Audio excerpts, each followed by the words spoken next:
सुप्रभात। कक्षा दूसरी, विषय हिंदी, उपविषय पाठ 6, शिष्य के गुण। पुस्तक का नाम नई गुलमोहर हिंदी पाठ्य पुस्तक। व्याख्यान 1।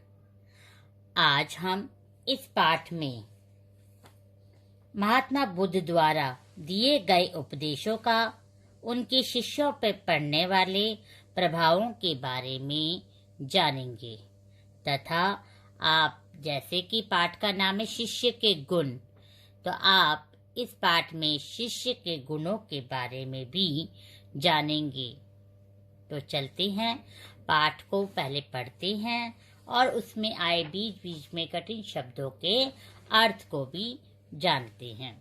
तो सबसे पहले हम पाठ को पढ़ते। बच्चों, इसमें महात्मा और शिष्य के बीच में वार्तालाप हो रही है। यहाँ पर बताया जा रहा है कि महात्मा जी के सामने जब शिष्य अपने घूमने का प्रस्ताव रखते हैं तो महात्मा जी शिष्य से कई प्रकार के प्रश्न पूछते हैं, जिसका उत्तर शिष्य ने बड़े ही अच्छी रीति से दिया, जिससे महात्मा जी जो है खुश हो गए। तो जानते हैं कि महात्मा जी ने किस प्रकार के प्रश्न सामने रखे और शिष्य ने उसका उत्तर किस प्रकार दिया। तो चलते हैं, इसको पढ़कर समझते हैं। महात्मा बुद्ध का एक शिष्य था। महात्मा बुद्ध का एक शिष्य था। एक दिन उसने बुद्ध के चरणों में झुककर प्रणाम किया, फिर हाथ जोड़कर खड़ा हो गया। महात्मा बुद्ध ने उससे आने का कारण पूछा। यहाँ महात्मा का अर्थ है ऊंचे विचारों वाला व्यक्ति और शिष्य का अर्थ है विद्यार्थी या चेला। चरणों का अर्थ है पैर।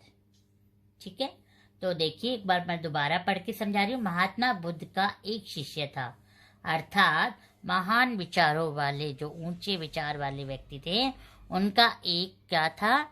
एक विद्यार्थी अर्थात चेला था।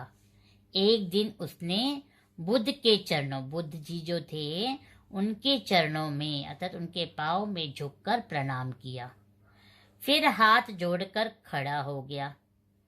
ठीक है, फिर उनके सामने पैर झुककर प्रणाम करने अर्थात नमस्कार करने के बाद हाथ जोड़कर खड़े हो गए।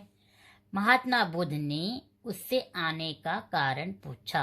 महात्मा बुद्ध जी ने कहा, कैसे आना हुआ? तो जब कारण पूछा तो क्या बोला, देखिए। तो शिष्य ने कहा, यदि आप आज्ञा दे तो मैं देश में घूमना चाहता हूँ।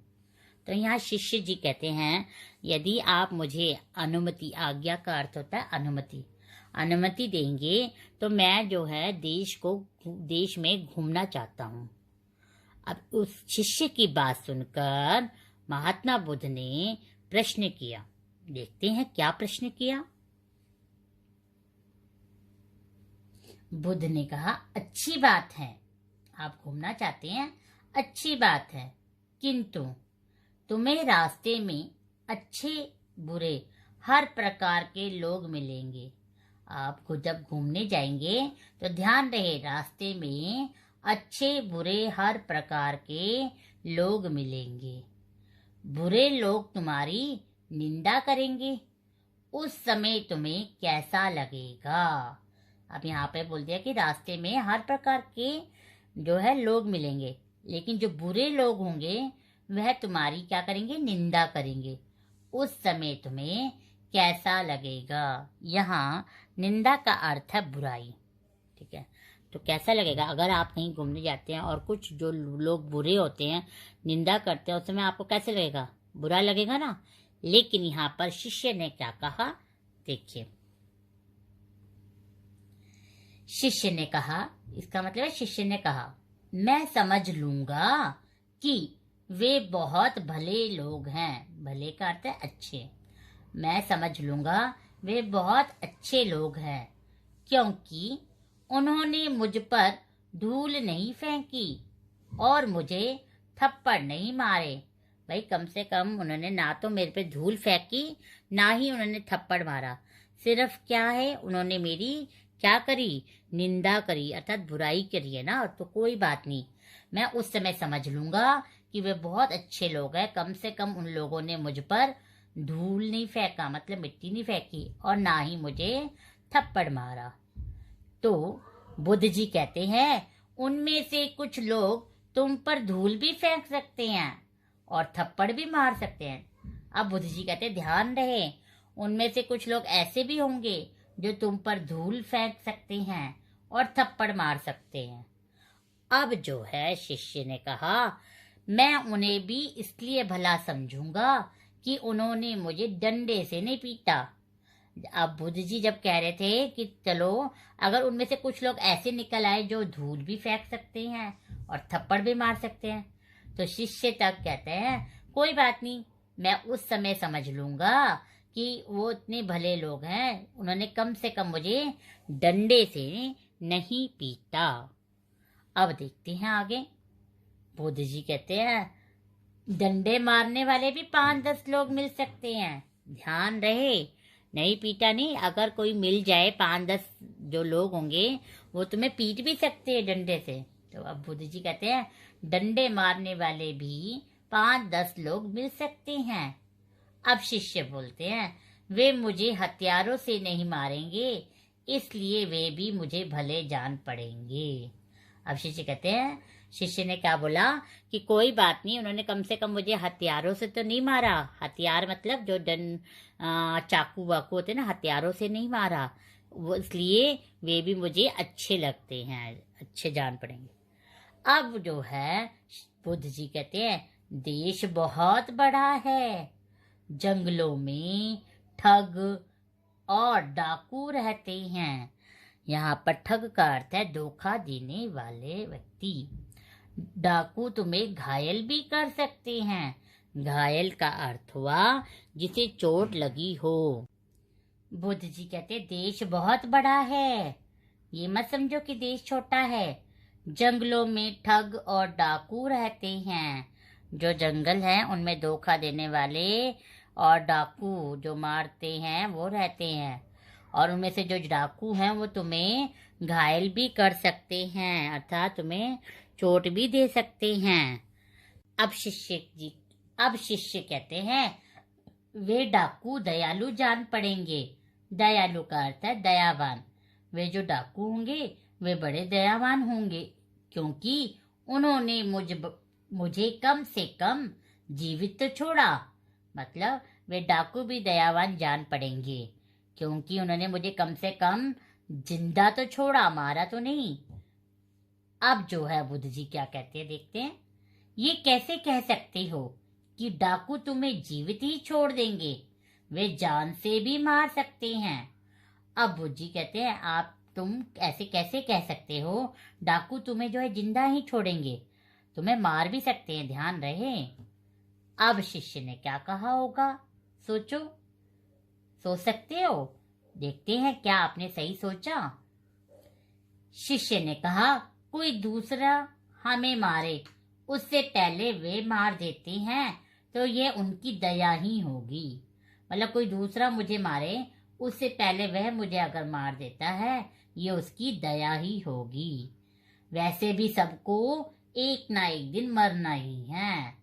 अब शिष्य कहते हैं, ऐसे तो कोई बड़ी बात नहीं है, एक ना एक दिन तो सभी को मरना ही है। कोई मुझे दूसरा मारे उससे पहले उसने मार दिया, ये भी दया ही है। शिष्य की बात सुनकर बुद्ध बहुत प्रसन्न हुए। मतलब शिष्य की ये सारी बातें सुनकर बुद्ध क्या हुए, बहुत खुश हुए। अब क्यों खुश हुए होंगे इस बातों से, सोचो। वो इसलिए खुश हुए, देखिए, बुद्ध जी खुश होकर कहते हैं, अब तुम देश में घूमने योग्य हो गए हो। अब तुम किस देश में जा सकते हो घूमने के लिए, क्योंकि सच्चा साधु वही है। सच्चा साधु वही कहलाता है जो किसी भी दशा में, दशा मतलब क्या है, दशा का अर्थ है हालत, किसी भी हालत में किसी को बुरा नहीं कहता। चाहे कुछ भी हो जाता है और कोई किसी के बारे में बुरा नहीं कहता, और दूसरों में दोष देखना अर्थात दूसरे में बुराई देखना और दूसरों को बुरा समझना ठीक नहीं है।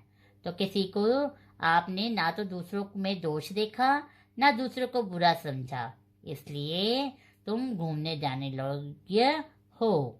इस दोष से सभी को बचना चाहिए। और बोल रहे हैं सभी को इस बात का ध्यान रहे, इस प्रकार की जो है बुराई किसी में भी नहीं होनी चाहिए। दोबारा पढ़ रही हूँ। बुद्ध जी ने क्या कहा? अब तुम देश में घूमने योग्य हो गई हो। सच्चा साधु वही है जो किसी भी दशा में अर्थात किसी भी हालत में किसी को बुरा नहीं कहता। दूसरों में दोष देखना और दूसरों को बुरा समझना ठीक नहीं है। इस दोष से सभी को बचना चाहिए। समझे बच्चों? दोबारा समझा रही हूँ, इस बात को ध्यान से समझिए कि जो अच्छा व्यक्ति होता है, साधु होता है, जो अच्छा व्यक्ति होता है वो किसी भी जो हालत में किसी को बुरा नहीं कहता और दूसरों में अगर बुराई है भी तो उसे बुराई नहीं समझता। ठीक है? तो आपको भी ऐसे दूसरों में दोष देखना और दूसरों को बुरा समझना नहीं चाहिए। ठीक है? इन चीजों से बचना चाहिए। तो महाबुद्ध जी कहते तो बच्चों, जिस प्रकार महात्मा बुद्ध का शिष्य मतलब महात्मा बुद्ध का विद्यार्थी किसी भी परिस्थिति में दूसरों की निंदा नहीं करता, हमें भी ऐसा ही करना चाहिए। यदि हम भी दूसरे व्यक्तियों में दोष देखने के स्थान पर उनके गुणों को महत्व देंगे तो सब जगह हमारी प्रशंसा होगी। तो इस पाठ में आपने देखा ना कि किस प्रकार महात्मा बुद्ध ने शिष्य से कई प्रकार की कठिनाइयों की बात की, तो उसमें भी शिष्य ने क्या किया? अच्छा ही सोचा, है ना? तो यहाँ पर महात्मा बुद्ध का शिष्य किसी भी परिस्थिति में क्या नहीं था? दूसरों की निंदा नहीं करता। हमें भी ऐसा ही करना चाहिए। यदि हम भी दूसरे व्यक्तियों में दोष देखने के स्थान पर उनके गुणों को महत्व देंगे तो सब जगह हमारी क्या होगी? प्रशंसा होगी। प्रशंसा का अर्थ है तारीफ होगी। तो बच्चों, इस पाठ से आपने क्या सीखा? इस पाठ से आपने सीखा गुरु का आदर करना। दूसरा, दूसरों में अच्छाई देखना। पहला क्या है? गुरु का आदर करना। और दूसरा क्या है? दूसरों में अच्छाई देखना। चलो एक बार पाठ को पढ़ते हैं। महात्मा बुद्ध का एक शिष्य था। एक दिन उसने बुद्ध के चरणों में झुककर प्रणाम किया, फिर हाथ जोड़कर खड़ा हो गया। महात्मा बुद्ध ने उससे आने का कारण पूछा। शिष्य ने बोला, यदि आप आज्ञा दे तो मैं देश में घूमना चाहता हूँ। बुद्ध ने बोला, अब जो है ना यहाँ पे डैश से पहले जिस बुद्ध लिखा तो बुद्ध ने बोला, अगर शिष्य के बाद डैश देते शिष्य ने बोला। बुद्ध जी बोलते हैं, अच्छी बात है, किंतु तुम्हें रास्ते में अच्छे बुरे हर प्रकार के लोग मिलेंगे। बुरे लोग तुम्हारी निंदा करेंगे। उस समय तुम्हें कैसा लगेगा? शिष्य ने बोला, मैं समझ लूंगा कि वे बहुत भले लोग हैं, क्योंकि उन्होंने मुझ पर धूल नहीं फेंकी और मुझे थप्पड़ नहीं मारे। अब किसने बोला? हाँ, बुद्ध जी ने। उनमें से कुछ लोग तुम पर धूल भी फेंक सकते हैं और थप्पड़ भी मार सकते हैं। अब किसने बोला? शिष्य ने। मैं उन्हें भी इसलिए भला समझूंगा कि उन्होंने मुझे डंडे से नहीं पीटा। बुद्ध जी ने कहा, डंडे मारने वाले भी 5-10 लोग मिल सकते हैं। शिष्य ने बोला, वे मुझे हथियारों से नहीं मारेंगे, इसलिए वे भी मुझे भले जान पड़ेंगे। बुद्ध जी ने बोला, देश बहुत बड़ा है, जंगलों में ठग और डाकू रहते हैं। डाकू तुम्हें घायल भी कर सकते हैं। शिष्य ने बोला, वे डाकू दयालु जान पड़ेंगे, क्योंकि उन्होंने मुझे कम से कम जीवित तो छोड़ा। बुद्ध जी ने बोला, यह कैसे कह सकते हो कि डाकू तुम्हें जीवित ही छोड़ देंगे? वे जान से भी मार सकते हैं। शिष्य ने बोला, कोई दूसरा हमें मारे उससे पहले वे मार देते हैं तो यह उनकी दया ही है।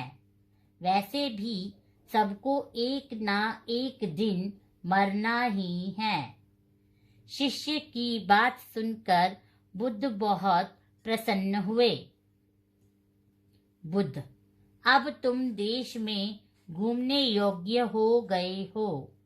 सच्चा साधु वही है जो किसी भी दशा में किसी को बुरा नहीं कहता। दूसरों में दोष देखना और दूसरों को बुरा समझना ठीक नहीं है। इस दोष से सभी को बचना चाहिए। बुद्ध जी ने कहा, अब तुम देश में घूमने योग्य हो गए हो। सच्चा साधु वही है जो किसी भी दशा में किसी को बुरा नहीं कहता। दूसरों में दोष देखना और दूसरों को बुरा समझना ठीक नहीं है। इस दोष से सभी को बचना चाहिए। तो बच्चों, जिस प्रकार महात्मा बुद्ध का शिष्य किसी भी परिस्थिति में दूसरों की निंदा नहीं करता, हमें भी ऐसा ही करना चाहिए।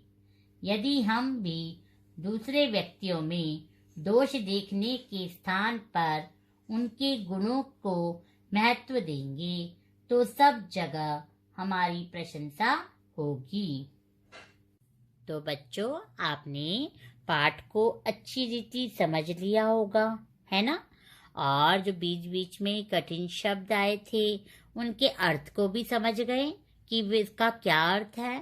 तो आज आपका जो गृह कार्य रहेगा वह है, नीचे दिए गए प्रश्नों के उत्तर सोचकर लिखिए।